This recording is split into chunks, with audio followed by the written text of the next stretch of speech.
uncut, uncut, unedited, unedited, tell tell the the truth, truth, and what? and shame the devil. I I love love being being black. black. All right, people, thank y'all for tuning in. We're back again. This is the second show today. I must be feeling well today. Something got to be wrong with me. Ha! You got to be careful, Martin, because the power of life and death is in the tongue. So we want to speak blessings. We want to speak power. We want to speak prosperity. Thank you for tuning in, people. We got a great show tonight, and I'm glad you guys are tuning in tonight with me. I really appreciate some of the things that you guys are doing. You're making a difference in the community. Thank you so much. Appreciate you.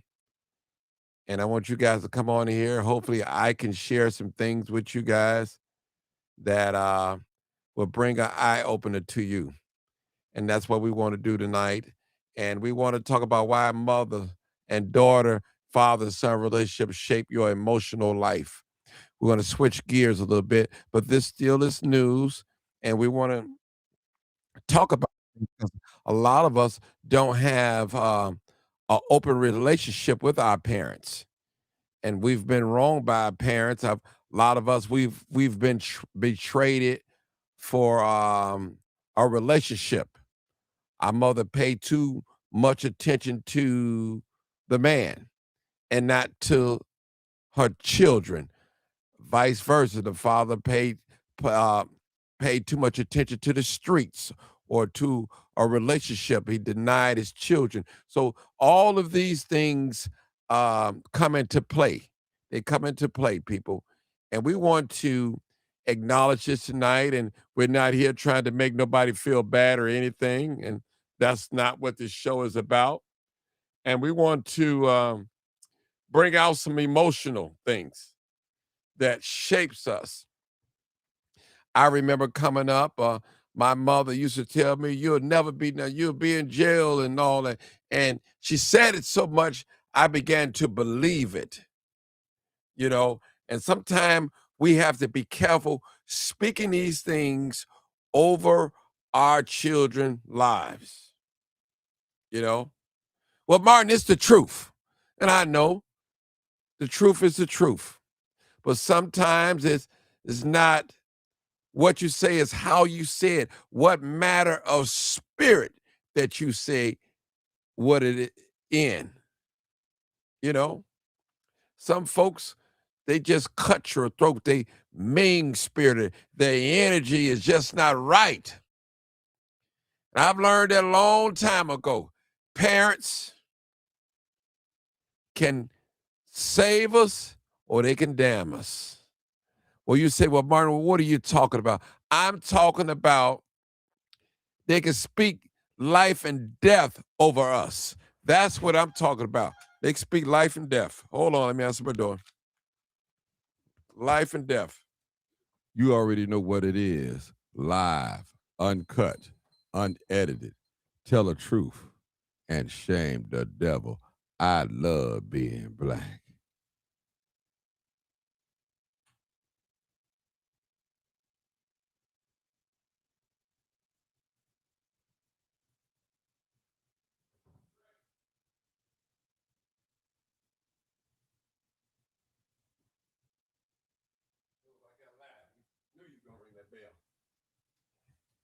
I knew you were gonna ring that bell.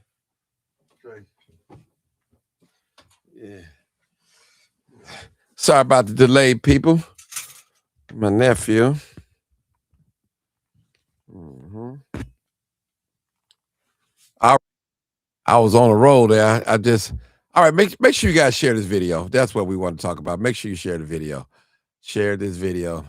Yeah, you're back again. Thank you guys. Thank you so much for coming back and multitasking. Hey, and we want to talk about relationships and we're not talking about boyfriend and girlfriend like that and who you sleep with and all that.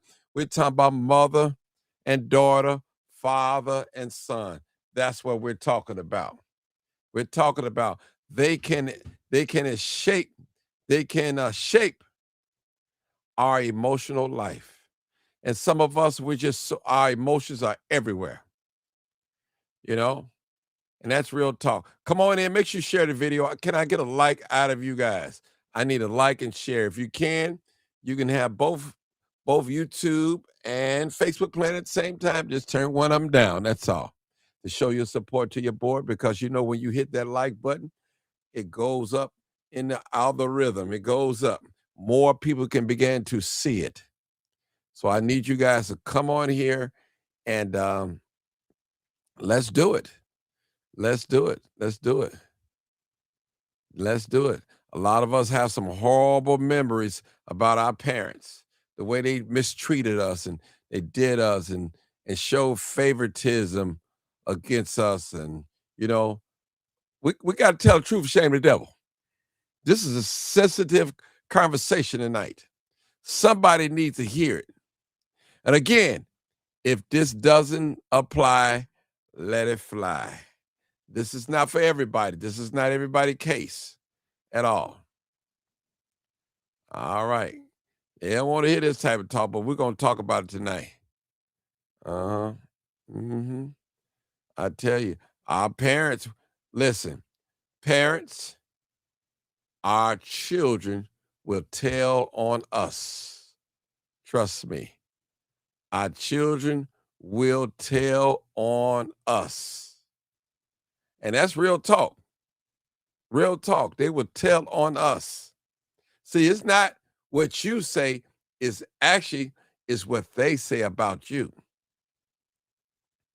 Some of you parents, you've left your children in the house all alone to go run the streets. Stay out all night long with another man 2 or 3 days. And you tell your small children, don't open up the door. Don't let nobody in. When I call, I'm going to let the phone ring one time, hang up, then ring again, and you answer it. Don't open the door for nobody. Oh, y'all know I'm telling the truth tonight. I got to tell the truth and shame the devil. And I'm going to tell you, some of us, we didn't know who our father was until we became an adult. Our parents, our mother hid it from us. She didn't want us to have a relationship with the father, or vice versa. And I'm not on here bashing no mothers tonight or no fathers tonight, but we want to tell the truth. And we're going to let the truth roll down and tell the truth. And listen, find every crack and every crevice. The truth is gonna speak tonight. It's gonna open up some emotions tonight. Some of us got some emotions that we have not released. We have some childhood trauma because of our parents. Childhood trauma because of our parents. And that's real talk. Nobody want to hear it. Nobody want to talk about, but we're going to address it tonight. We're going to take some live callers tonight. Were you the type of child that your mother didn't believe in you? Were you the black sheep of the family? Were you the one that your mother said that you'll have a house full of babies with no husband? Was you the one that your father told you that you was going to be a gangbanger? You're going to be dead by the time you're 21 years old. We got to be careful as parents what we speak over our children. Real talk. Even over our grandchildren. We can see some things, but we have to lay our hands and rebuke the devil off our children. And we got to groom them. We have to line them up so they can be successful. Not just spiritually, but in the natural as well. And we had a great show, I say about a month ago or less than a month ago, about the crack epidemic in our community. How crack affected a lot of mother and daughter, mother and son, father and son, husband and wife relationships. Some of you go on in life and you just don't know, You just messed up. Your emotions all over. You don't know if your mother love you. You don't know if your father love you. You just don't know. You don't know how to respond to love. You was raised off survival. You had to do what you had to do. Some of you was screwing as young as 12 and 11 and 13 and 14 just to have a meal. Some of you was runaways, both male and females. An old man took you in and he finessed you. He sexed you up. Now you're torn between two worlds to know if you want to be straight or gay. Our emotions are all over the place. Some of you said, I became a part of a street tribe because I didn't believe that my family could protect me. They didn't love me. They put me out there. We had to go pump gas. We had to cut grass, and we had to shovel snow in order to eat dinner, to have dinner while my mother was gone, partying.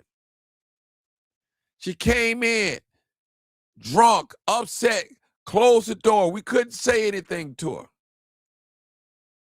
We had to get ourselves dressed up to go to school, all by ourselves. And I feel for some of the older brothers and sisters that had to look out for their younger siblings. Somebody out there know what I'm talking about. And now in your adult age, you don't want no children. You don't have none of your own because you took care of your brothers and sisters. You was forced. You didn't have no choice. You was forced to be an adult. You couldn't be like a regular teenager. You couldn't have fun. You had to go out there and wash clothes. You had to prepare dinner. You had to do everything that an adult should have done for you or did for you. Oh, this is real. This is real. We're talking about relationships. We're not talking about boyfriend and girlfriend and who slept with who, and we're not talking about that. This is news. This is black news. That's what we're talking about. We're talking about relationships shape your emotional life. Some of us, even in our adulthood, we brought a baggage from our younger age, our teenage age, over into our marriage, over into our homes. We can't get along with our loved one whom we sleeping with because of our emotions are everywhere. I'm talking about both male and females. Real talk. Come on in. I need y'all to share this. Please share this live. Share this live. Subscribe to my YouTube page. And for those of you just tuning in that don't know nothing about Barton G. Johnson, all I got to tell you to just come on and watch and listen, and you'll find out for yourself. This is real. This is not no make-believe. I'm not make-believe. I'm not putting up. I'm not one way on the live. Then when you see me in person, I'm another way. I am the same human being that you're looking at now if you see me in person. I go to the neighborhood grocery store. I go to the neighborhood jobs, the neighborhood churches. I do everything that a normal person do. There's nothing different. I'm a human being. Real talk. I need you guys to share this video for me. Hit the like video for me. Please do that for me. Do this for your boy. I'm bringing great content to the table. We're talking about relationships. Hit the like button. Share it. Share this live. Mother and daughter, father and son, relationships shape your emotional life. Is right there on the screen. It's what it is. I'm feeling good tonight, and I want to bring some tough conversations to the table. Some tough conversation to the table. Some that some of you you're afraid to talk about. You don't want to have this conversation. This is real. This is not make-believe. I'm talking to black folks. This is real. This is your boy Martin G, aka The Crime Chaser. I'm live, uncut, and unedited. Some of you get mad because I tell the truth. That's okay. You may not like the messenger, but listen to the message. Trust me. You can only hide for so long. You can only hide that bad temper for so long. You can only hide that secret that you plan on taking it to the grave for so long, but it's going to come out one day. It's going to come out. Dead or alive, it's going to come out. Real talk. Real talk. I need y'all to share this video in your groups. There are a lot of parents now that are adults. They had trouble with their parents growing up with different types of behaviors. Some parents put men in front of their children. And ladies, should nothing in these streets be more important than your children? And that's real talk. Because when these people are long gone out of your life, your children still are going to be your children. That man that you're married to, he may not be your husband in the next year or two, but your children are still going to be your children no matter what. You know I'm talking truth. This is logic. I'm speaking truth, nothing but the truth. Tell the truth and what? Tell the truth. And what? And shame the devil. And what? I love being That's black. what I'm talking about. So a lot of us young men, we have emotions like a woman. And no, I'm not calling nobody a homosexual or gay. You just got some she-motions, just like your mother. That's what it is, and that's what it is. And you're right, Smith. There are so many young people who don't have any feelings for anyone. And you're right. When you grow up in a household, now listen, follow me, people. When you grow up in a household, all your parents do or parent cusses you out, have nothing good to tell you, nothing good to say about you. Call you all types of B's, call you all types of HOEs, just call you all types of names. Say you'll never be nothing, you ain't nothing, your father ain't nothing, your grandmother ain't nothing, your father's side ain't nothing. Listen, we've heard this type of verbal abuse. This does something to the psyche. About time you get 12 years old, you so used to your mama cussing you out, you become, you have no feelings at all. That's why we have a lot of young people that are operating without no feelings, without no morals. They've been molested. They've been verbally abused. They've been told that they'll never be nothing. They ain't nothing. They can't do nothing. Their father ain't nothing. Their mama ain't nothing. Your mama don't get you up. Oh, I'm telling you the truth. Come on, people, rock with me tonight. Rock with me tonight. Rock with me tonight. Lock this video in. Lock this video in. Lock it in. Share it. Somebody need to hear it, especially in our community. You walk around the house all day cussing the children now, tell them they're nasty and they're dirty, they this and they that and that. How do you expect when they leave your presence how they're going to act when they go to school? Saying different names. A lot of young folks, they learn how to swear in the house.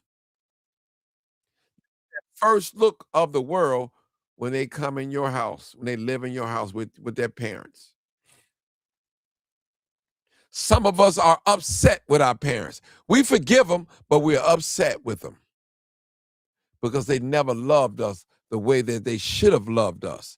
They didn't invest in us the way they should have invested. They brought men in and show more favoritism toward the man than their own child. The father, when you go get your child, you never spend time with it. You drop it over your sister house or your mom house or your father house. You don't spend no time with your little son. You raise hell, and I'm not cussing, about the child's mother is not allowing you to see the child. But when you get an opportunity to see the child, you don't spend no time with the child. You drop her off or him off over your sister house, over your cousin's house, over your mom's house, or your father, grandmama house. That's what you do. And run the streets. You got the title of father, but you're not operating in the father-like manner. Children, all they telling us, Dad, I want to be around you. I want to see you. They have ways of reaching out to us. And you know, we living in a day and age where a lot of our young people, this is what they do. They text us. They text on the phone. They're not great communicators at all. They're like zombies.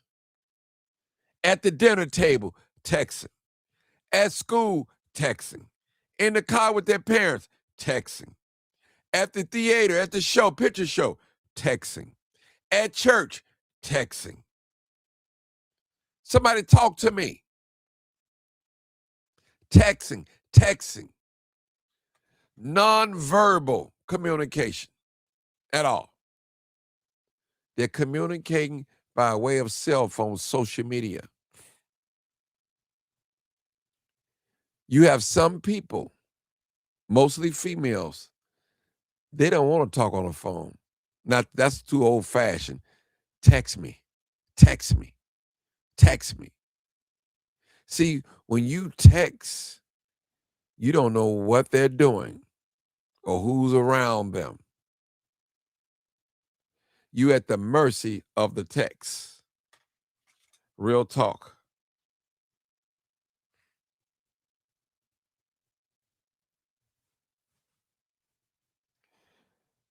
Let me read one of the comments that I have. I'm quite sure I have more comments, but let me read. Once again, Martin, nowadays there are too many children made out of sex, not love and the intentions of marriage. Too many, and so lot of parents don't even like their own children. That is so true. Have you ever said this to your son and to your daughter? You look just like your mama. Can't stand you. You look just like your daddy. I can't stand you. Have you said that to your son? When was the last time as a parent you told your son or your daughter that you love them? When is the last time that you hugged your son or your daughter? When was the last time? You don't have to answer me tonight. That's between you and God and your relationship with your son and with your daughter tonight. But we listen, people, when we violate our children, well, you say, well, Martin, I buy her a cell phone. I buy him a tablet.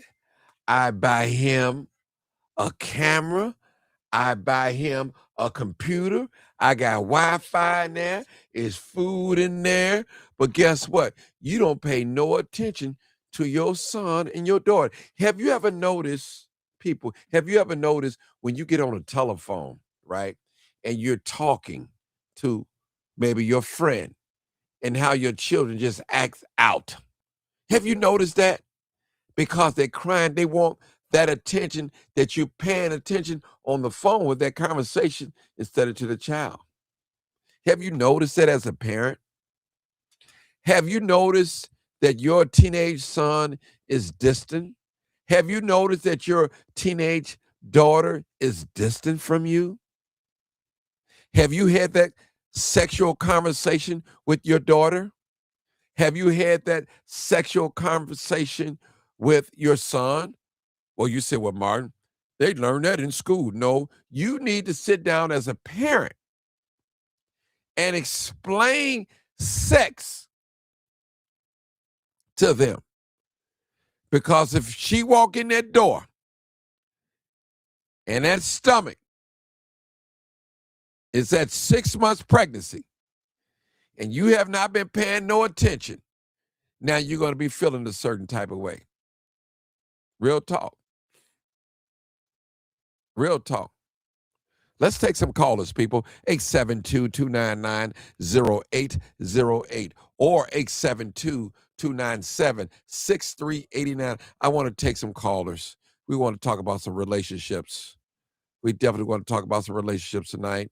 And we need this tonight, people. We need this. Listen, how many of us that our parents told us that we wouldn't be nothing, that we'll be dead at a certain age, or we'll be in jail, we'll be nothing, we won't finish high school, we'll be on the street selling sex or on drugs or selling. How many of our parents told us that? How many of our parents told us that we'll never be nothing? How many of our parents told us that you look just like your ugly daddy? You look like your ugly mama. How many of our parents have told us these things? How many of our parents have cursed us out as we were like we were adults, talked about it, signified on us, punished us because we didn't know. They didn't teach us. We're talking about why mother and daughter and father and son relationships shape our emotional life. Why, people? Why? Well, Martin, I'm not finna get on your platform and down my mother and my sister and brothers listening and all that. And I'm not asking you to do that. I'm asking you to be real tonight or this afternoon or this morning, whenever you decide to watch this podcast. I need you guys to participate. We got one caller. Let's see what this caller has to say. Come on, caller. 9433. Hey, Mark. I'm gonna say it took a tragic thing to happen in my life, right, for me and my daughters to bond. But we are sticking together like glue now. So can't nothing come between me and my daughters. Nothing. Okay. Okay. That's a good thing. We ought to have. When was the last Yeah. time you told your daughter you love her? That's what. These are things that we have. Go ahead. I tell both of my daughters I love them every day, because you never know the last time when you're gonna talk to the person. I talk to my kids now every day, even though they grown adults. Talk to them more. I keep up with them more. They can call and tell me anything now. Nothing is not gonna hurt me. Nothing. Mm-hmm. So I tell my daughters you have to tell your kid, your grown adult kids. I'm gonna be specific. You have to tell your grown adult kids you have to hug. They still need that motherly love. I don't care how old your kids get. They still need you. Mm-hmm.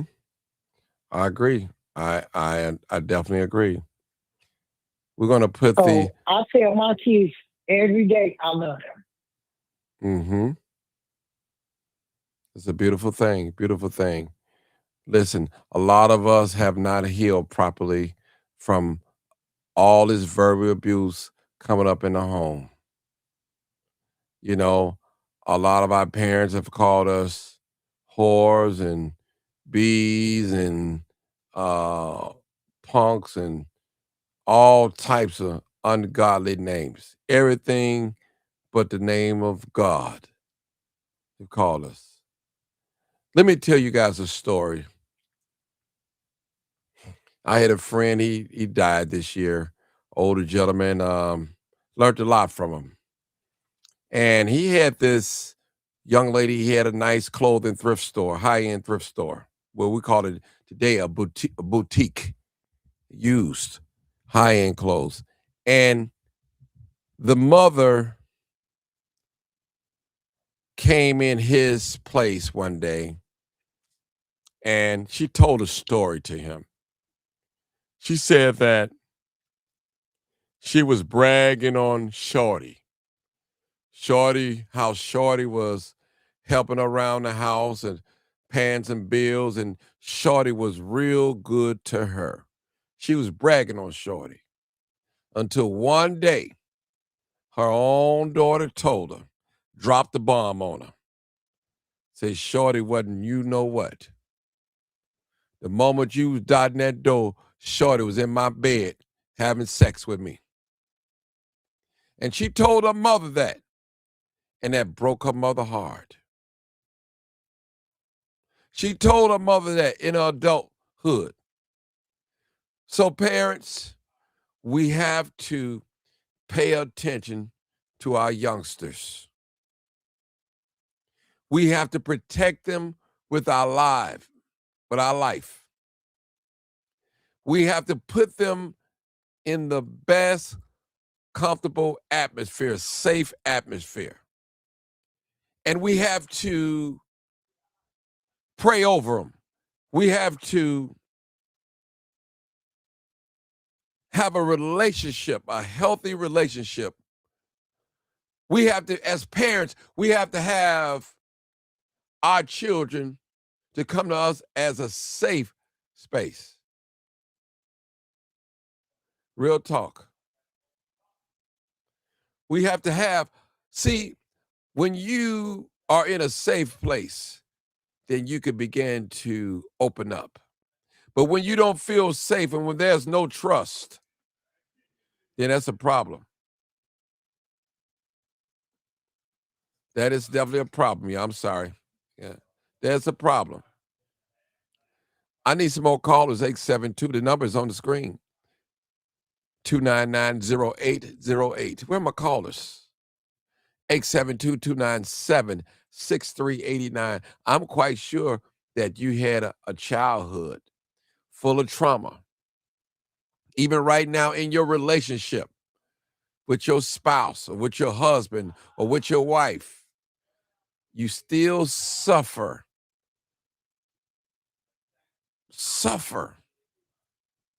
in your adult life about how you was treated, how you was done in the household. My goodness. Wow, wow, wow. Y'all call in. Come on, I need some callers.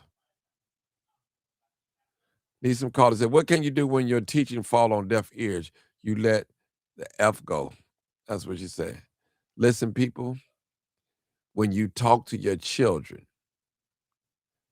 let me open the screen. And when you speak to your children and you tell them over and over how many times it took your mother or your grandmother or your guardian to tell you something over and over until you finally get it or got it.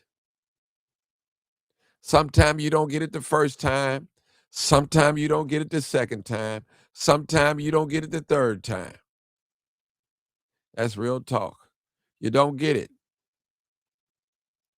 But maybe that fourth and fifth time, maybe even the 10th time, you finally get what mom was trying to say, what dad was trying to say. I need y'all to stop and share this video. Hit the like button. I need some likes, people. I need some likes. Cynthia Smith says, my adult kids, we talk all day, every day, and I'm still disciplinary that I love them. I heal to be a better parent and grandmama. That's very beautiful. I like that. I like that.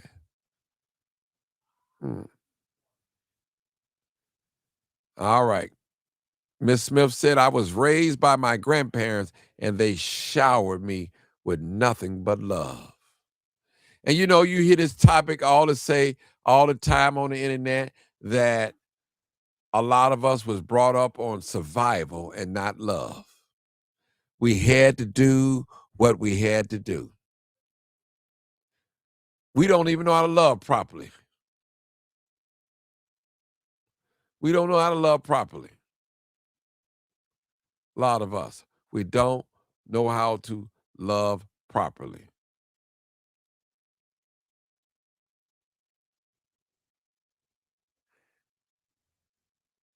Let me clarify, though, it's masculine fathers. All right, we need some more callers. We got one caller, 872-299-0808. Somebody must be watching a football game tonight. Y'all listen. Y'all better get this good information, this good content that I'm putting out here. I'm putting it out there. I am putting it out there. Somebody said if you're lucky enough to have a well-balanced mommy and dad, the children won't stray too far. I must agree with that. Yes. Mr. Benjamin said, in fact, it was hard for me to talk about with my daughters. Glad I did. One is 23, no kids, and the other is 17-year-old, no kids. Explain to them both if you do, you're doing your own, so they both can take heed. Yep. Show them both tough love and stay in and out on their life. Okay, that's a man talking. Miss Cynthia Smith says, healing don't happen overnight. It takes years. Pain never leaves the heart. You can forgive, but you'll never forget. Never forget. Miss Melody said, that is PTSD plantation raising. As a group, we have not gotten the help we needed. The psychological trauma is from the government, so someone has to break the curses. Mm-hmm. All right, it's a good topic. Not sure why callers are not responding. That's what I said, the same thing. I don't know why they're not responding. Somebody said, I've been a survivor. I've been in survival mode half of my life, Miss Cynthia said. Miss Cerise Rice said, no telling where I would have been if it wasn't for my grandparents.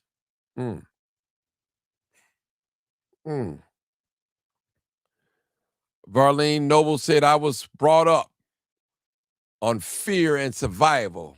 I was afraid of my mother. Out of 6 kids, it was just me and my baby brother got whoopings. I got whoopings for just being funny and playful, not knowing that my mother was very stressed out because we weren't very poor. Okay. Let me finish reading that. Very poor, and I went hungry as a child, and I didn't have much of nothing. All of that affected her mentally, I'm sorry. My.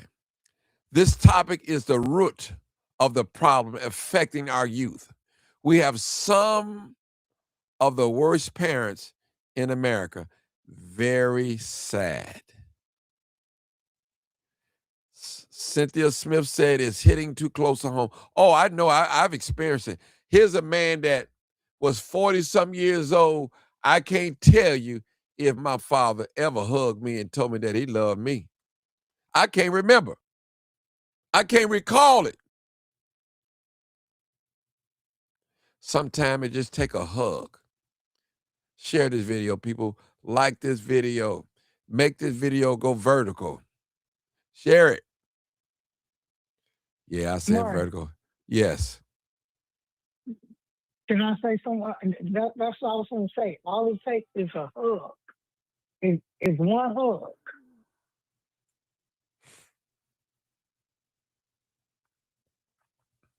Did y'all hear that, people?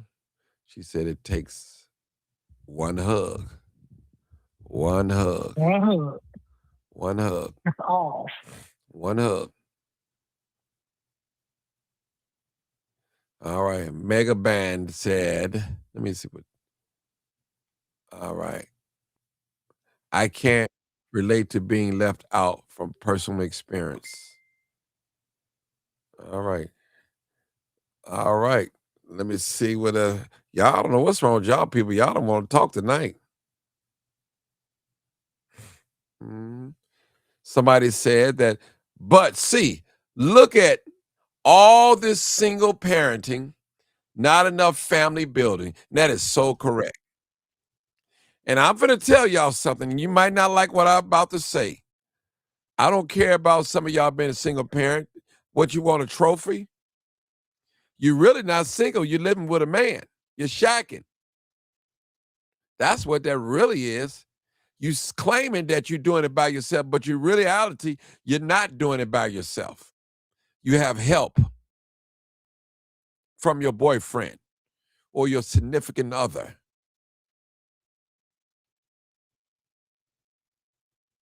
The devil don't like the truth. Let's see what this last person has to say. No telling where I would have been if it weren't for my aunts, babysitter, and grandparents until my mother matured. And we got to admit, some of our parents had us at a young age. At a young age. Some of us, as young adults, adolescents, been molested. We've been verbal abused. We've been physical abused. We've been left to fend for ourselves.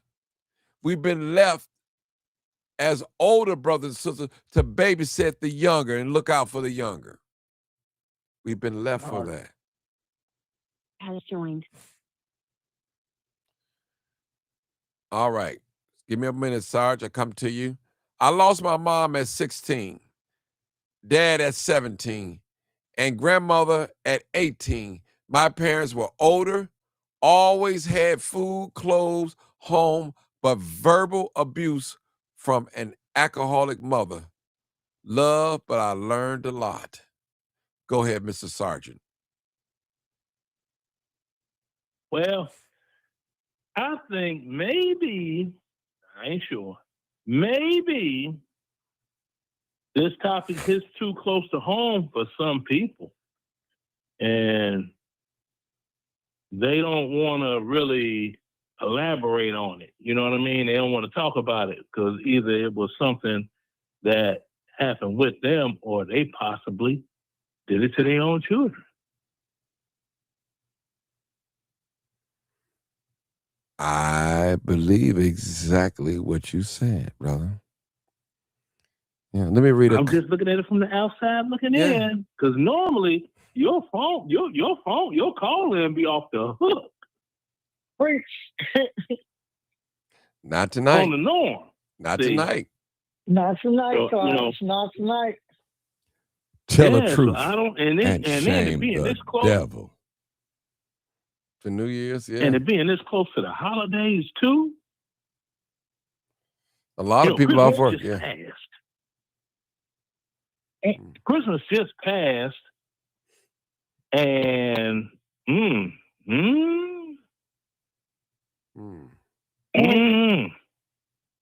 And Martin, the holidays is hard for a lot of people. A lot of people can't deal with, this time. A lot of people really need to be around family. Death has occurred. People have lost their loved ones. But I was thanking God just to see another. Christmas is all year for me. Christmas is every day that I wake up, and God give me another day above ground. Yeah, you just hit on something there, because I know it was hard for my nephew, and I didn't call him because I know he's still trying to decompress, right? Because he had to bury his son after Thanksgiving, just passed. And 34 years old, and all of the kids, I mean, including, mine, they took it real hard because they grew up together, So, yeah, that's unimaginable. You have to bury one of your children, It's supposed to be the other way around. So, Okay. Sarge. but I get with them, but Okay. other people, this might be hitting too close to the emotional part that they can't really deal with. Yeah. Well, this is what it is about. Oh, listen, this is a safe space that they can talk about. And this is reality, people. This is a lot of Black people reality. I'm not saying it don't happen in other ethnicity households, but it's our reality, people. We living with boyfriends, we living with girlfriends, and we playing house with a heavy responsibility. When you bring a child into the world, it requires us to pay attention to grow up a little faster than normally we would. This is a life that you have to be honest with yourself. With yourself. This is something that you have to deal with between you and your children, your relationship. You know the type of relationship you have with your sons and with your daughters. You know the relationship. You know it. I can't tell it. Somebody said, but living with boyfriends and girlfriends is not the same as having children in a marriage. With the intention of building a family, the emotional dynamic is not the same. This topic requires honesty that why people are not calling in. See, this is a real serious conversation. It's painful, but it's necessary. It's necessary.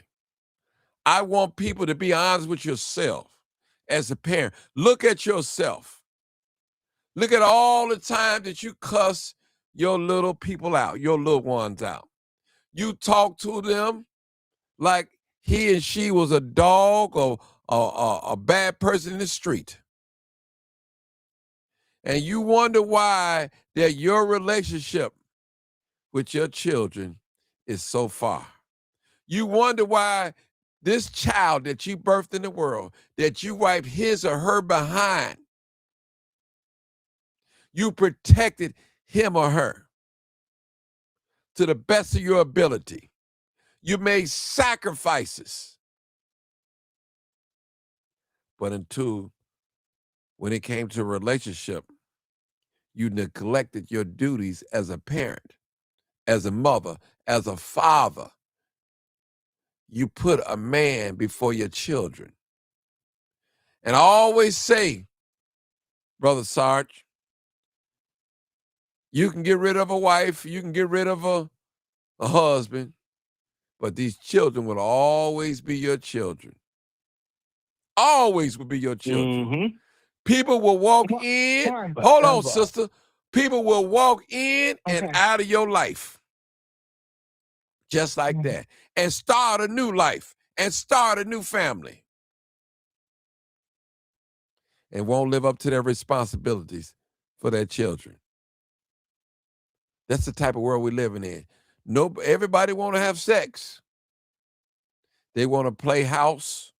No one wants to get married, Brother Sarge. They never tried it. They talk about it, but they're afraid to take that leap because they know it's going to require work, accountability. Can I get a witness? It's going to count. It's going to listen. It's going to require accountability when you get married. Well, Martin, I'm a man. I'm used to coming and going as I please. I don't want to have to answer to nobody. Martin, I'm a single mother. I don't want to lose that. I can come and go as I please. I got my toy in the dresser. That's my man. I got my dog. That's my comforter. Okay, we got another caller real quick. Come on, 206. Hey, man. Hey, Good bro. show. Thank you, sir. And I'm not surprised that not too many people have called in. But I'm gonna make it quick. Something that's on my heart, quick, and I'll open it up to everybody else. But you know, a few days ago, we were going back and forth with Brother 317. If 317, you out there, shout out to you. A whole lot of people on the line in had a lot to say, and not too many people calling in now, but they're probably calling later. But this is what concerns me. We have these names in epithets or whatever you want to call them, called coons and Sambos and Uncle Toms and bed winches and bed bucks. We have all these names that we call one another. And Neely Fuller teaches us not to engage in name calling. That the proper thing to do is to call a person by their name, but if there's something with their behavior that's an issue, then you talk about that. But I said all that merely to say this subject that you're talking about tonight, this subject is where a lot of our dysfunctional behavior comes from. We don't seem to understand how important childhood is in everybody's existence. Your base self-concept and understanding stocks and bonds and science and how to fill out a resume, but how to relate to yourself and other people. The basis of that understanding is laid down in early childhood, starting probably as soon as you can talk up until puberty, especially around that 6, 7, and 8 year period. And a lot of the problems that we're talking about have as a instigation is poor upbringing, where there's mental, emotional, physical, and sexual abuse, where there's neglect, where there's especially mental and emotional abuse. That's where when it comes to us within our group, because we have negative influences coming out from outside of our group, but this is where we create our worst problems and where we create some of our worst citizens. It is, by and large, in my opinion, a creation of our own making due to the collapse of the basic fundamental institution of any people, which is the family. We fix the family problem, we fix a lot of other problems. Yeah, that's it. That's all I got. Man, I just wanted to share that with you. Thank you. 9433. Come on, she had a comment. I was going to say, and being a parent don't come with instructions, but life has been lifing on all of us. But my kids, I just told one of my kids' father, I damn go to hell for both of my girls if I have to. That's a real love. Okay. And most of these parents now, they got the tablet, they be sending their kids the phones. No, sit down, play some board games, do some old school, play some Uno. You know, it's a lot of, you can spend time with your kids without money. You necessarily don't need money to do everything. Just a little bit of time. That's all I had to say, Martin. I am 57 years old. I believe I have a daughter. I believe she's about close to 30, 29. She'll be 30 in a couple more days. Out of her whole life, my youngest is 17. None of them could ever tell you that I cursed at them, curse them out. Not one of them. 4 girls and 1 boy. Not one. I'm cautious to what I say to my children. Words have power. The scripture said the power of life and death is in the tongue. You got to be careful what you speak or what you say over your sons and your daughters. Real talk. You got to be careful what we say. See, as a parent, it's not up to me to say how I father my children. Let them tell you. They can tell you what type of father I was to them during their young adult age, adolescent days. See, a lot of parents, we like to brag because we bought our children the up-to-date Jordans. We bought the tablets and the computers and we put them in cheerleading, we put them in soccer, we put them in sports, athlete, football, and we took them skating. We took them to the zoo. We gave them parties. But guess what, 206? We didn't have no genuine love for our children. We didn't love them the way we're supposed to love them. When we got a boyfriend or when we got another woman, we neglected all that. We neglected all that. We neglected that. We neglected that. When was the last time you hugged your son and your daughter? When was the last time you told your son and your daughter that you love them? When was the last time that you had a heart-to-heart conversation with your son, with your grown son or your grown daughter? What are your sons and your daughters saying about you as a parent?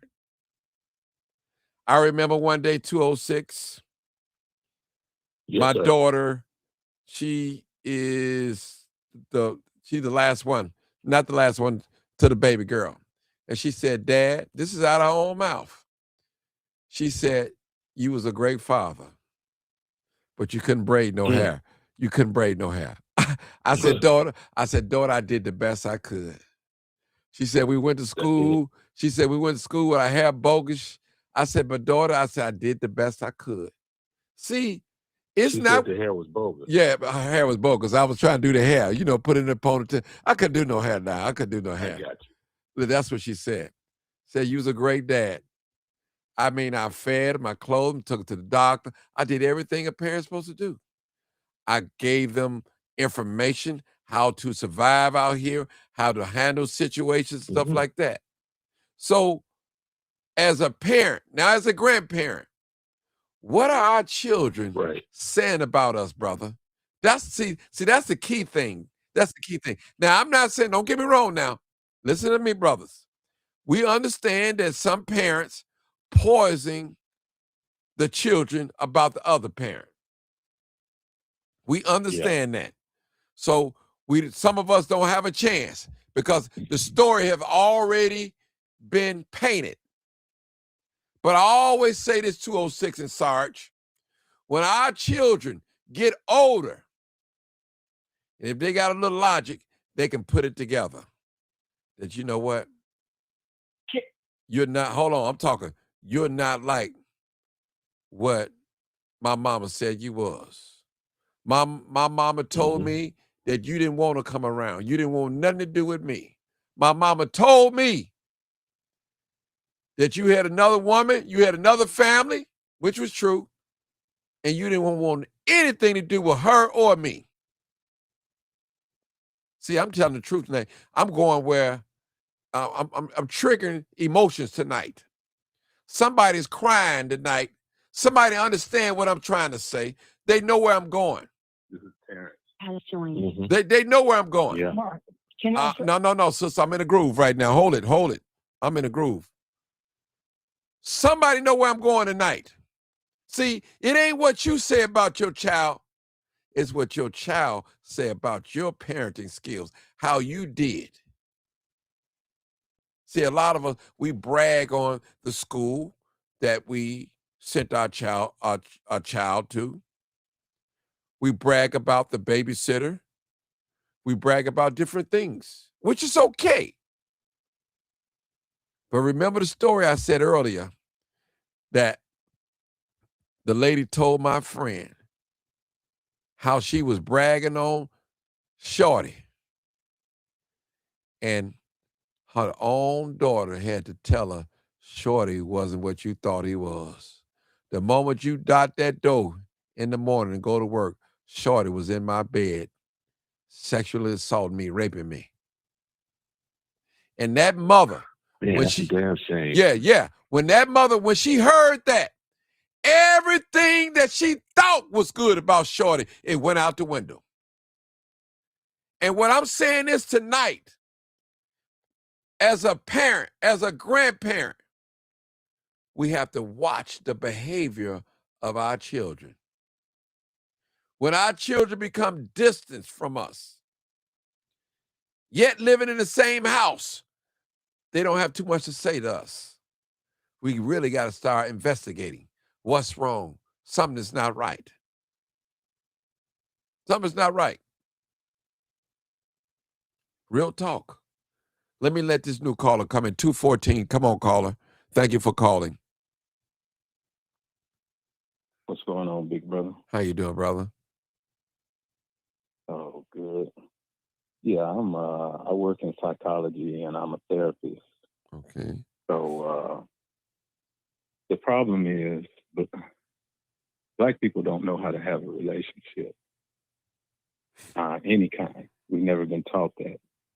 In 1922 or 1923, thereabout, Congress was debating, and they said that three things would never teach the Negro or Black people: the science of business, science of war, and the science of how to have a relationship. So it's been all guesswork. And Bible says it best, Hosea 4:6. Black people are destroyed for the lack of knowledge. And it's like the sister called up and said she would die and go to hell for her kids. She said that's real love. That's not real love. We're already dying, and America's already hell. Real love for a child is having a man to balance the male-female relationship that God ordained. Either the opposite sex parent, same-sex parent teaches a child, gives a child his education. The opposite sex parent gives his child validation. The validation is a stamp of approval to go forth into the world. Now, each one of us have inside of us tanks, two tanks, and two chalkboards. In our childhood, our mother gets to have a tank and our father gets to have a tank. Those tanks are the words that are liquefied and poured into the child. And those tanks are poured into chalkboards, which become the words in the child's brain. And those words become how that child lives his life. That's why God said in the Bible, in the beginning was the what? Word. Word. So the words from the parents are what make child who and what he is. Life ain't nothing but three things: thoughts, words, actions, and deeds. Your thoughts become the words become the actions and the deeds. That's all it is. Nothing more, nothing less. People make it harder than what it is. Now, emotions is a good subject to deal with. And we're destroyed for the lack of knowledge and don't know how to have a relationship is the exact reason people aren't calling in. You said 15 minutes ago Blacks know how to have sex. They know how to have sex. They know how to buy dope. They know how to sell dope. Know how to buy alcohol. Know how to sell alcohol. Know how to fight. Know how to cuss. But have a relationship, they lost as hell. Lost as hell. And so we don't know how to handle ourselves. And we've been blacks don't even know slavery never ended. If you need proof, Tell the truth I can prove and it. shame the devil. I can prove it in less than 10 seconds. If anybody has Google, Google, just put in Dred Scott decision, DRED/Scott. The Supreme Court of the United States said no white man is bound to respect any claim of any black man. You cannot come up with a better definition of slavery than that. So we don't know how to deal with a child. We've never been taught that. I teach that in my class. We don't know how to deal with each other. A husband don't know how to deal with a wife. A wife doesn't know how to deal with a husband. Everything in life is only two things. Psychology, spiritual, and mental. And two, that turns into relationships. That's all it is. That's all life is. Nothing more, nothing less. And so that's why people aren't calling in, because everything is only two things. Everything in life is only two things: a knowledge base and a skill set. Blacks have none of those when it comes to dealing with relationships. They know how to buy dope, know how to sell dope, know how to smoke dope, know where to get some weed, know where to get some crack, know how to beat people up, know how to stab people, know how to shoot people, experts in all that. But marriage, relationships, man dealing with a man's responsibility, role, duty, and responsibility to a female, woman, role, duty, and responsibility to a man, a young male becoming a man, becoming a husband, becoming a father, young female becoming, starting out as a daughter, growing into a female, growing into a young lady, growing into a wife, growing into a mother. Those are the paths. The problem is everybody wants to skip steps, and you can't skip steps in God's order whatsoever. You can't. We trying to go from a boy to a father and have sex with the little girl at 16, and you skip the step. You're supposed to be a husband first. We want to skip steps and tell God to go to hell, skip steps and go from a young female to a mother. That's impossible in God's order. You can't do that.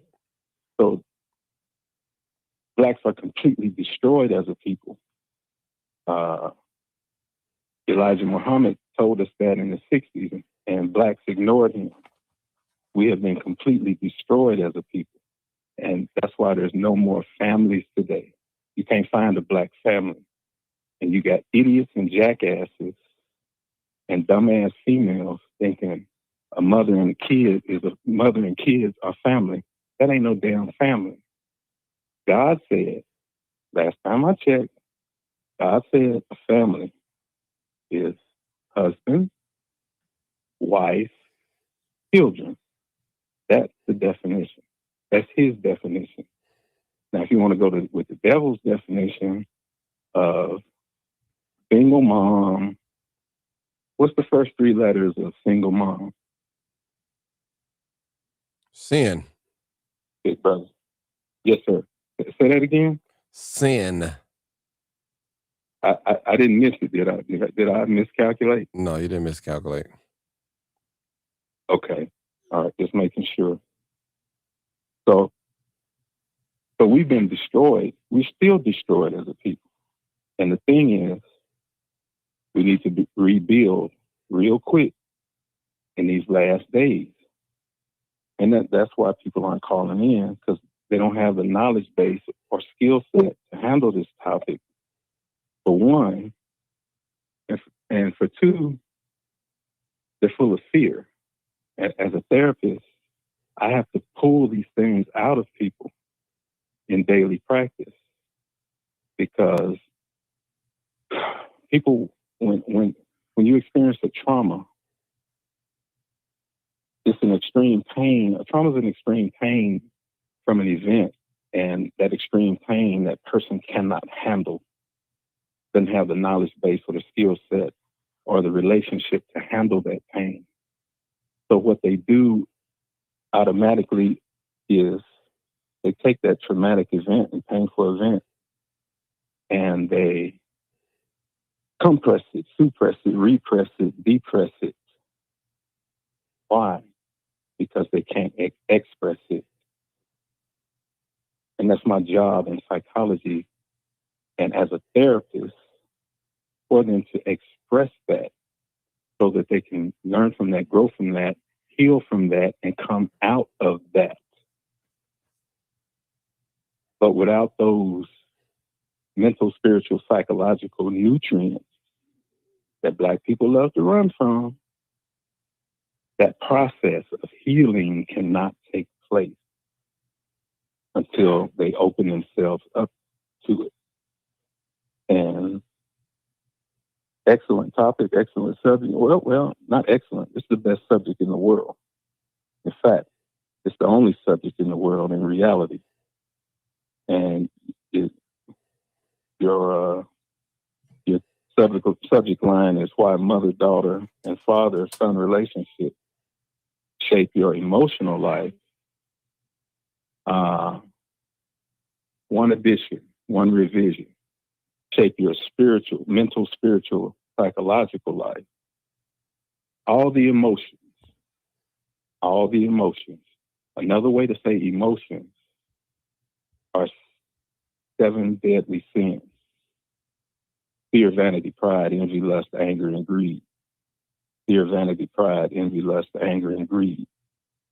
Emotion, if you look at the word emotion, E is an abbreviation for exit, the Latin prefix meaning out of. Moto, the root word, is a Latin root word meaning, gives you the English word motion and motor in your car. A motor in your car causes the car to do what? To move. So the word emotion means out of movement. God said in the Bible, be still and know that you are God. So emotion are the 7 deadly sins. And that's what Black people are living in, instead of living the 50 virtues of God. Faith, love. See, people think love is an emotion. Love ain't no emotion. Love is a virtue. Faith, love, charity, hope, goodness, kindness, strength, power, excellence. These are virtues that we've been neglecting, that we haven't been using, that we hadn't been made aware of. These are the nutrients of any and all relationships. Because again, any and everything in life is a relationship. And the foundation and basis of relationship is mental, psychological, and spiritual development. And that's the job of a parent. In fact, they have to, those two parents have to work in harmony to establish the mental, psychological, spiritual growth of the child. How? By praising that child. Why? How do you raise a child? You raise a child by praise a child. And you set expectations. And not only how do you set those expectations? You set those expectations by being a living example in their life. Why? Because 93% of communication is nonverbal. Children don't do what you say. Children are going to do what? What you do, brother. Mm-hmm.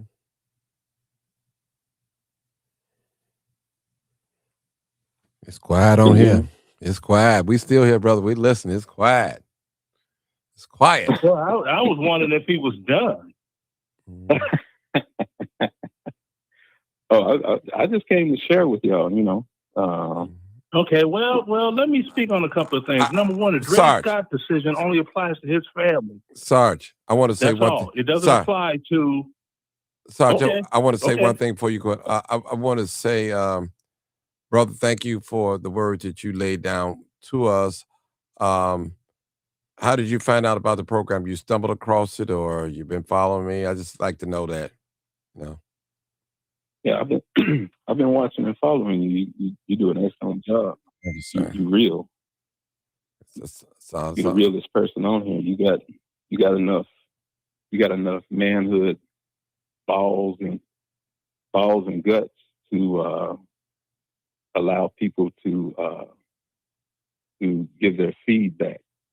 And that's the problem with most YouTube content not creators, but content makers. They don't have the balls to allow people to come up and bounce ideas off or reflect on what you said. And you know, you from Chicago, so you're a true warrior. Mm-hmm. Oh my God. Yeah, that's what I am. I want to say this, brother. Thank you for the encouragement words and things like that. But I believe in unity. I believe in the family, and I know where there's unity, there is strength. I know that Martin Johnson don't have all the answers. I know that. The scripture said, "One watered, one plant, and God gives what? The increase." In that order. That's the process. And that's what I believe in. So it was the ordinary people that was marching in the civil rights movement that made things happen. But now 50 some years later, we have the bougie people thinking that they done all this on their own. You know, discounted what the ordinary people, the grassroots people, the uneducated people, the undesirable people that they don't like. It was the ones out there marching and fighting, paving the way so we can live the way we living in a sense of enjoying some of the freedoms that we have. Notice what I said, freedoms. We're not free, but some of the freedoms that we have. Okay, Sarge, thank you. So I just want to say that to you, bro. And that's back then. All right, brother. All right, brother. Never mind. Yeah. Go on. You got more gas in the tank. Go ahead. No, I never run out of gas. Yeah, I noticed, but go ahead. I'm not trying to be insulting, but go ahead. Okay. No, you were incorrect in what you were saying, because it's not just for the brother's family. If it's for the brother's family, it would have been handled on a local level. Whenever the Supreme Court. Okay, Martin. Martin, I gotta step in. I'm gonna let you respond.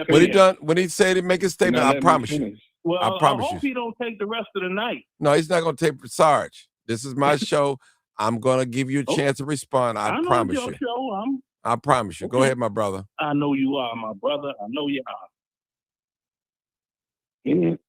Any and all Supreme Court decisions are for a whole United States government body politic. It's not for no one family.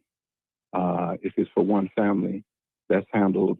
They'll kick you out of the Supreme Court and send you to your local city government, city court.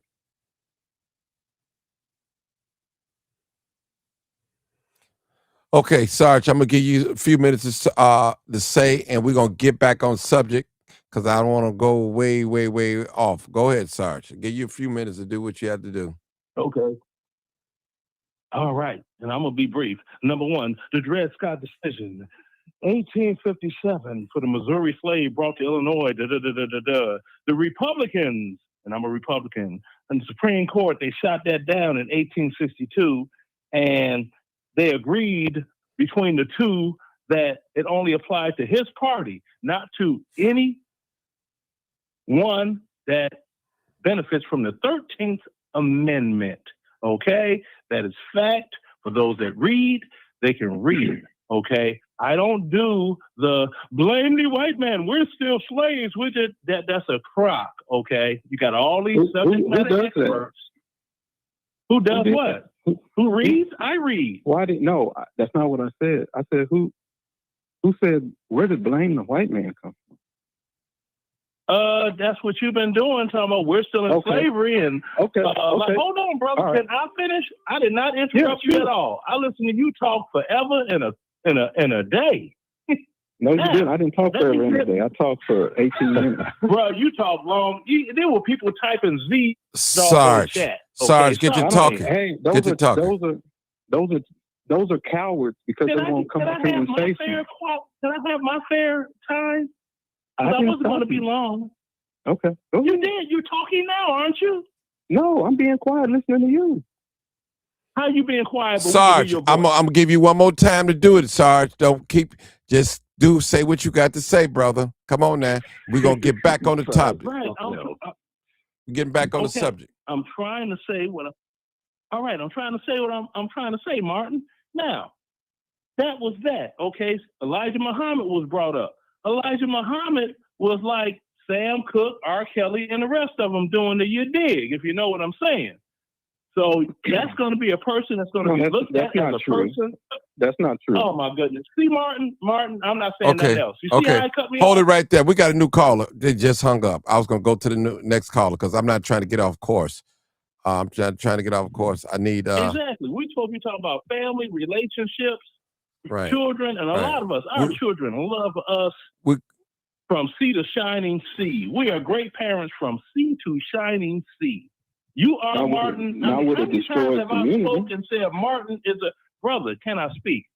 How many times have I said, Martin, you are, regardless of what people may say about your show, because you hit home in a lot of areas that people are uncomfortable with.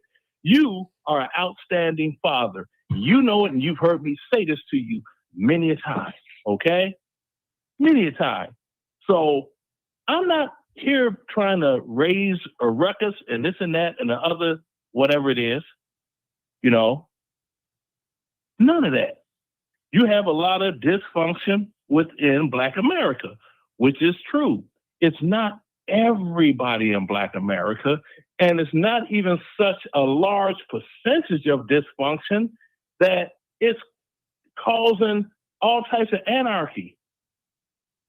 As sad as people would want it to be true, see? Because a lot of people, they can't see any further than the urban ghetto that they look at. And that's very true. Okay. See, just like, and I'm going to land the plane right here. Martin, remember when I said if one lives someplace where they're not a large populace of Blacks and you're looking at the TV and all the crime that's coming on, it's going to be white people doing it because crime is proximity, okay? Mm-hmm. Proximity based. In a nutshell, we are not slaves. If we were slaves, I couldn't live where I live right now, nor all of my buddies that have been married for 35 years and over. So miss me with that victim Olympic Black slaves lived in the master's man stuff. Slave lived and I'm done. Okay. See, there you go again. Martin, could I finish? You said you're done. You said you're done. No, you started talking before. You got your degree from the University of where? Why? Uh-oh. Where'd you get your degree from? I only got a high school diploma. Why? Because I'm asking you. Because I'm asking you as a man. Oh, you starting in on the personal attack. High school diploma. Okay. No, I'm not personally attacking you. I'm just asking you what are your credentials. I'll give you mine. I don't want yours. Okay, now we got somebody that got a degree in underwater basket weaving, trying to tell. Okay, Sarge, that's it. We're done. Okay, let's get back. Let's get back to the show. Sarge, we're going to get back to the show. Let's get back to the show. Let's get back to the topic. You know. I'll be in the chat. Okay. As Mega Band Clown. Okay. Right. Let's get back to the show. 206. Yes, sir. Come on with it. Can I answer right quick, Brother Martin? Okay, do me a favor. He actually called. I called 206. Hold on, brother. Let me get 206. I'm trying to get us back on focus. I don't want to. This is a great show. You came on here and dropped some jewels on us, and I want to keep that spirit, that same energy. Go ahead, 206. Yeah. Well, I'm hearing the two brothers talk, and it's an interesting conversation. But what's more interesting is, and it's related to what we're talking about tonight, but I think we need to bring it back on a very, very important subject. I think a lot of subjects that we should focus on to ensure our future tend to be subjects that we're scared to talk about. And, I look at people like, who was that sheriff up there in Wisconsin, the brother sheriff that had the cowboy hat, Clark, I think his name was. And you've got people online like Officer Tatum and stuff like this. A lot of these people, if you look in people who we would consider, we have names for them that are impolite, race traders and everything. But if you really look at a lot of their histories, they come from less than ideal, or shall I say, unhealthy family backgrounds. They're either, and this isn't to say that all transracial adoptions are bad, but some of them dysfunctional. Okay, thank you. Some of them not only are bad, some of them are deadly. And you have families within our community where children are being raised. And the point that I'm trying to, let me not babble here. The point that I'm trying to make is we, as Black people, we've learned to appreciate and respect and love other Black people by learning to appreciate, respect, and love ourselves and our immediate families during our formative years. If we continue to engage in neglect, physical, psychological, emotional, sexual abuse, and other forms of abuse and maltreatment to children, especially during those formative years, we are producing people who simply do not have the appreciation, respect, and love for other Black people in this country that they would have if they had a better background. A lot of times, I'll say this, I'll be quiet. On this show, we talk about the youth this and the youth that and the YNs and the loud, and so and so and so and so. If you look in their histories, you're probably going to see children that are abused or in abusive, neglectful households where they come from. So it's in our control and power to do something about it, but we just have to have the courage to look at the situation, see where we're wrong, come together and formulate solutions and put those solutions into practice. There's a lot of resistance to that, and the benefit for doing so is enormous. Okay. 214, did you want to reply or?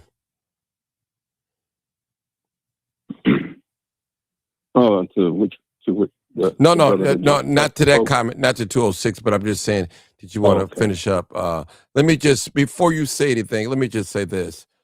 I understand, I want to tell my audience this. When people make a general statement, say Black people, this Black people, that doesn't mean it's all Black people, okay? All right, okay? Because you have some Black people that are married. They have a beautiful family. They're doing things, have a beautiful relationship. Not saying everything is always perfect, but they're working together, they're building together. So that's not the case for every black person, people. That's all I wanted to say. You know, I would often say that sometimes. I say black people were sick. That doesn't mean every black person is sick. When I say sick, Right. spiritually speaking, that's all I'm saying. Go ahead, my brother. Well, in the field of psychology, we refer to that black females and the feminine brothers, like the one that got off the line, like to always say, not all. Now I'm gay. Ain't that In true? psychology, well, more power to you. In psychology, No, bruh. we call that Bruh. in psychology, we call that a deflection. Because nobody said all. All was not in the sentence or paragraph. But a deflection is something somebody throws in to get off the subject because they can't handle the truth of what is being said. Okay, now, blaming the white man in Victim Olympics, only brothers that like white women or brothers that want to be a white man would say something like that because people have cars. And there's something, when you have a car, you have to have something called insurance. Now, insurance, how does insurance work? If you have an accident, the first thing that the insurance investigator does, the first thing the insurance company and the investigator does in standard operating procedures of the insurance industry, which is a $1 zillion industry, the first thing that they do is during the investigation of an accident is assign blame, and find the responsible party who created the accident and the mishap. So yes, blame has to be assigned. When a person dies, there's something they do called an autopsy. And the forensic scientist, call on his holy name, you're going to need him. The forensic scientist that does your Jesus is white. The forensic scientist that performs the autopsy is looking to find and assign blame for the death of that person. Thank you, Martin. Mm-hmm.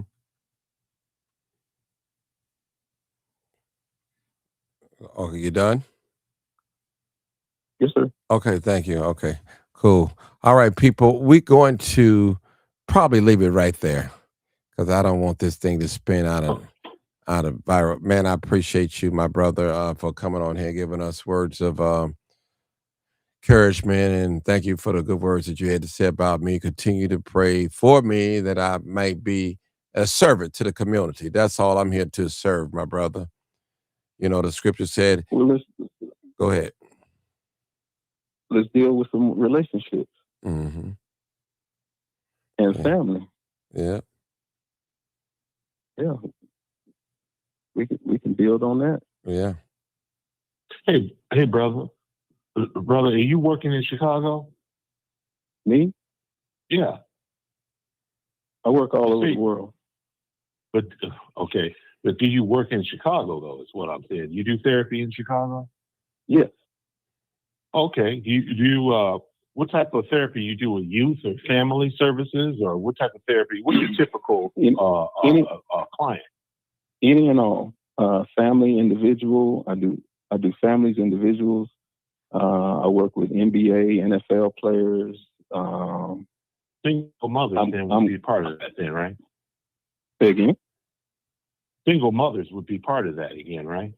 You do that with them. Yes. Yeah. What are some of the, in Chicago, single mothers, let's say black single mothers, what are some of the things that you've seen? What are some of the roadblocks or hang-ups or obstacles or problems that you more frequently see with black single mothers in the city of Chicago? Is it issues with their raising their children or relationships or what's some of their main concerns? The number one problem is, in fact, the one and only problem is their ego. Explain that to me. Ego is one of your 7 heavens that God gave you in your mind. You got your will, conscience, reason, drive, senses, memory, and ego. Ego in its natural state causes a person to get up every day, brush their teeth, wash their butt, and get ready to meet the public. That's what a natural ego does. But an inflated, overinflated ego turns into EGO, an acronym, edge God out. I see. I don't think you're understanding my question. No, I understand perfectly. You're not letting me finish. Well, so, I don't have to so because you're not answering my question. Well, it's not your show, so allow me to finish. Allow me to finish. It's not yours either. I didn't stop you. On. You stopped me. Now let me finish. I know I did because you're not. Let me finish. I'm answering you're not letting me finish. If you let me finish, I'll answer. Okay, I'll tell you what. I'll let you finish and you answer. Let's see if you answer the question. No, I will answer the question. Okay. So the black female with her overinflated ego edging God out of her life, she doesn't listen to, one, the proper way to have leadership, male leadership in her children's life, and 2, the proper way to nurture the children that are in her life. Because of an overinflated ego, because of which manifests itself in the form of black females spend $30 billion a year on weaves, and fake hair, and wigs, and eyelashes, and fake nails, fake stomach, fake booty. They're fake. Is that the answer? Okay. You're interrupting again. Well, you're still not answering the question again. I'm answering the question. Okay. So, Martin, did you hear the question that I asked him? Yeah. Oh, yes. What does he do for a single black mom in Chicago? I'm asking the host. Did you hear? You asked me first. Yeah. So all the resources are poured into vanity products instead of mental, spiritual, and financial resources poured into the children. Your original question is, what's the problem with single moms in Chicago? That's not my question. That wasn't my question. What was your question? Okay, so I asked you that you deal with people around the world, including sports figures and everything. Mm-hmm. I'm sure that you deal with single mothers. And of those single mothers who are black single mothers, I asked you, what do they say their problem, not what you say their problem is. What do they say their problem is concerning their family, their children, their relationships, or what have you? I want to know when they come in your office, assuming you have one, what do they say? Okay. They say that it's like Sarge said it best. It just left the line. I'm not asking Sarge. I'm asking you. I didn't say you asked Sarge. I said he said it best. I was referencing. Okay, you're trying to control my words. I don't need you to control my words. He said it best. They play the blame game and the victim Olympics on the universal scapegoat, which is the black man. They blame the black man. They blame their black father and their baby daddy for every damn problem in their life. I agree with you. I agree. We see a lot of that. It's a shame. But when they come in there on their children and everything, they blame black men for everything, is what you're saying? Or most things? Yes, sir. Most problems? Yes, I agree with you. I agree. But see, now we're making some progress. Give me some examples when it comes to raising black sons, how did they, and I'll use the word, you may not agree, but I'll use the word deflect, assuming that they do. But how did they deflect responsibility for properly raising the children from themselves to, say, their fathers or what have you? Does that question make sense? I think I worded that kind of awkwardly. No, or give me some examples how they deflect. That's what. Let's just try that. We've all heard it. All the black men don't care about their kids. Black men, they don't want nothing in life. They not on my level. Oh, girl, don't settle. They tell each other, girl, don't settle. You know, we've heard a million of those lines. But what are they telling you in your office, though? They're telling me what I just told you. They're calling you. They're talking to you. Girl, don't settle. They're talking to you when they say that, or they're telling you that's what they say to their friends. No, that was a different context. Okay, I'm sorry. Go ahead. I'm sorry. They're telling me what I told you 5 minutes before. They come in blaming the black man for everything. First, it's their father, and they go from their father to their baby daddy. That's the whole entirety of the problem.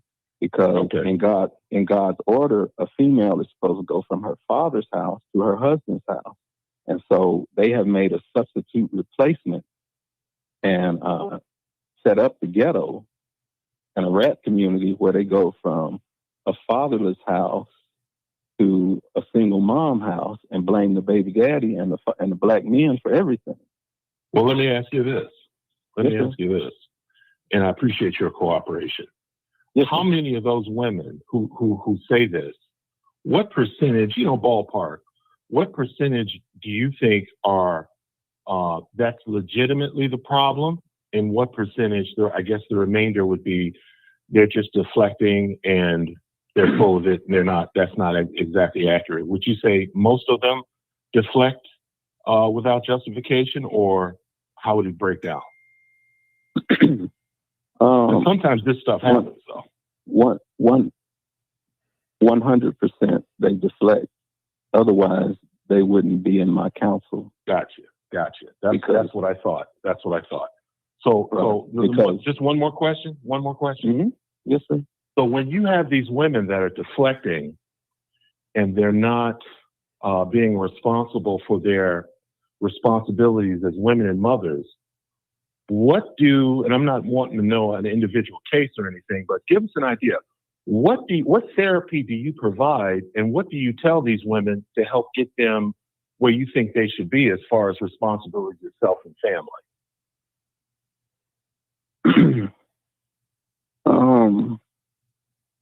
To get them on the right track and right path.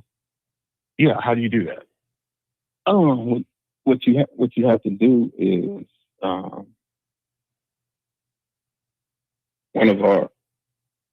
one of our prophets that we don't even realize was a prophet gave us the best advice, and he had a song called "The Man in the Mirror." And nothing, no healing, no possible healing, not even God can heal a person until they do one single solitary thing.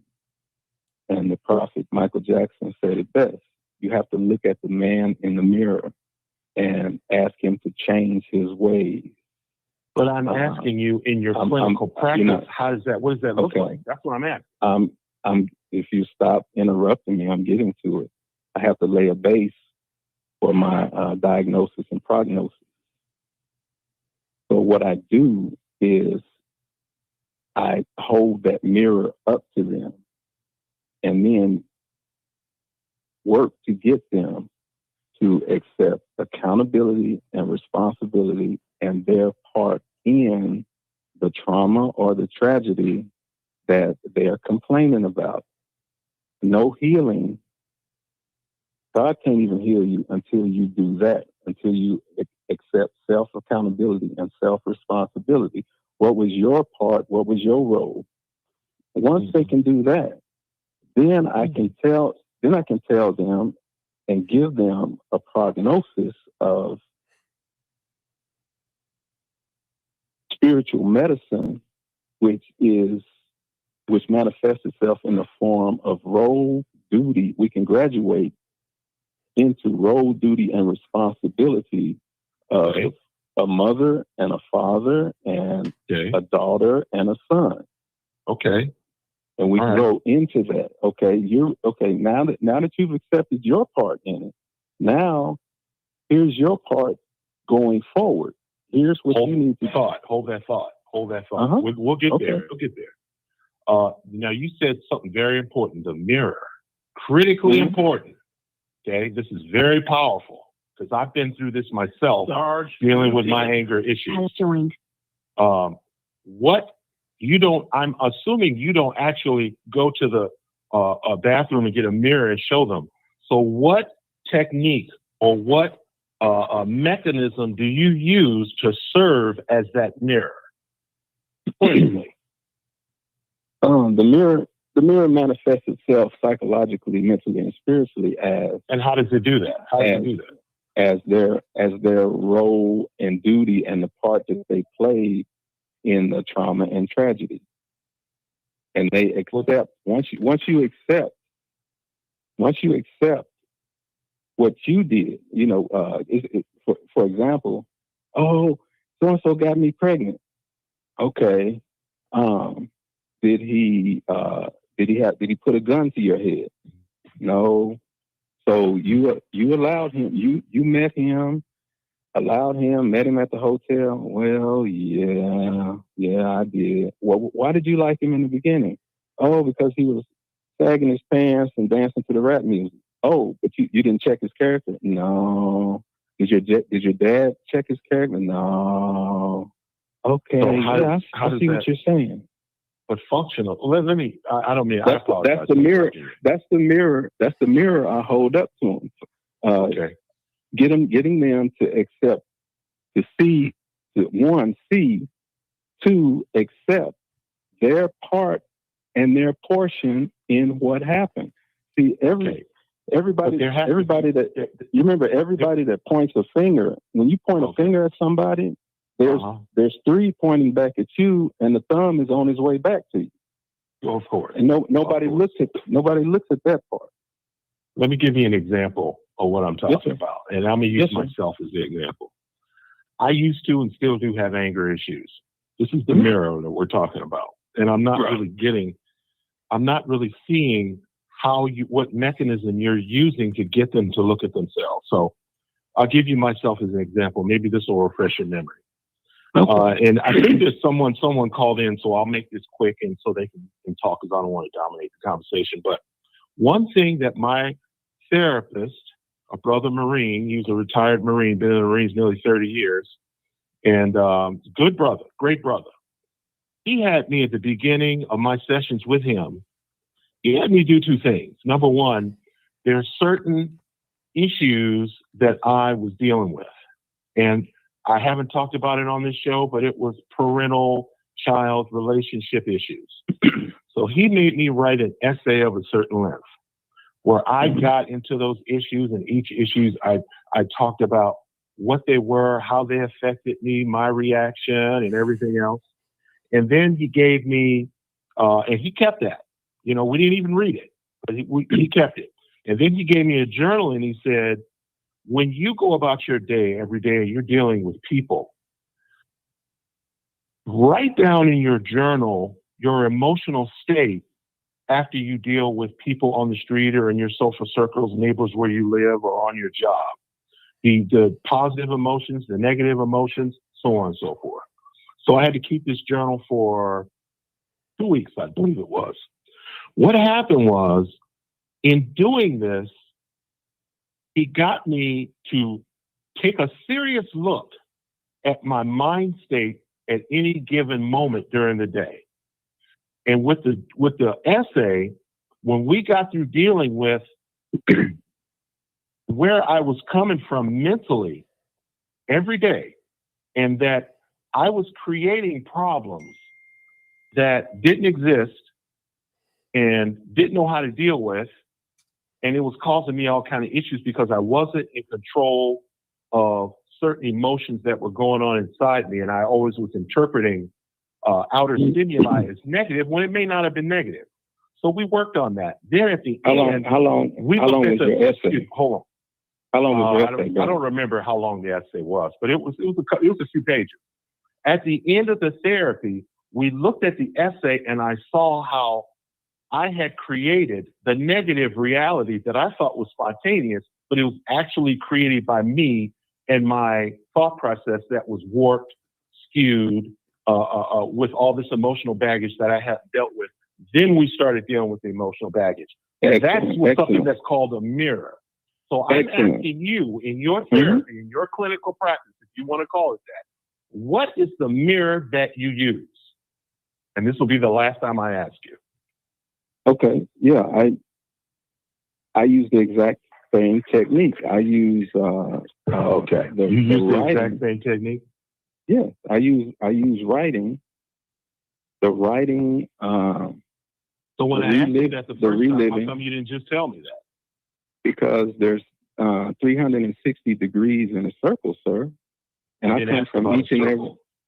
Nobody said you did. You're deflecting. I asked you a specific question 3 times. And but you can't make somebody answer a question that I never said I could make anybody answer. You're interrupting. You're interrupting. You can't make somebody answer. You can't make. You're still stuck in your anger issue. Dealing with you, I guess I have no choice. No, blame me. Yeah, blame me. It's all my fault. It's all my fault. We've been talking for about 10, 15 minutes. 10, 15 minutes. And your anger issues dominate. Your anger issues dominate. Are you deflecting now? Is that you deflecting? No, I never deflect. Anger now? I never deflect. From the fact that you come on Martin Johnson's show and you can't answer a simple question about therapy, a clinician who supposedly does therapy around the world. Martin will tell you I answered the question. Celebrity? Mm-hmm. Oh, Martin, did he? Now you're mischief making and making mockery because you can't handle me. Okay, then tell me why. Tell me why. If you can't, you're a liar. Because you have deep-seated anger issues that you hadn't healed from. You admitted yourself. Okay, what are they? You're a clinician. You help me out. What are they? Tell me. I don't need to. I wasn't there. I didn't live your life for you. You're trying to get other people to live your life for you. That's your problem. I'm done with this dude, Martin. You go to another caller. I'm done with this dude. All right, we're going. You never started with me, so you can't be done. Okay, we're going to end the conversation there. Thank you guys for calling. We want to. He doesn't want to heal. Yeah, we want this to be a safe space for all of us where we can come here and get our therapy and release some energy and help us out because we all need help. I mean, we all definitely need help, and that's what I'm here for, brother. Right, and we have we need professional help, not underwater basket weaving degree help. Okay, Sarge. Stop sleeping with white women. Right. Stop sleeping with white women, Sarge. You Uncle Tom fell out. Hey, Martin. Yeah. Martin, I Sarge. sent you pictures of my wife, my children, right? Okay, yes. Martin, have I ever been married or made a baby with a white woman? You tell them. No. Exactly. So, but you're blaming like black women. You act like you're blaming black like women because you are a weak I never blamed black women. I never blamed black women. You just did. Sarge. Your whole soliloquy. Sarge. Your whole soliloquy. Sarge, we got. Just went by you. Blaming black women. We got a new caller. We have a new caller. I'm gonna take this last caller, and I'm gonna be done. I'm gonna take this last caller. Yes, Martin. I see you.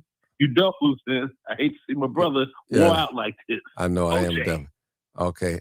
Real quick. Joined. OJ, I got to give you about 3 or 4 minutes, and I got it cut out. Okay.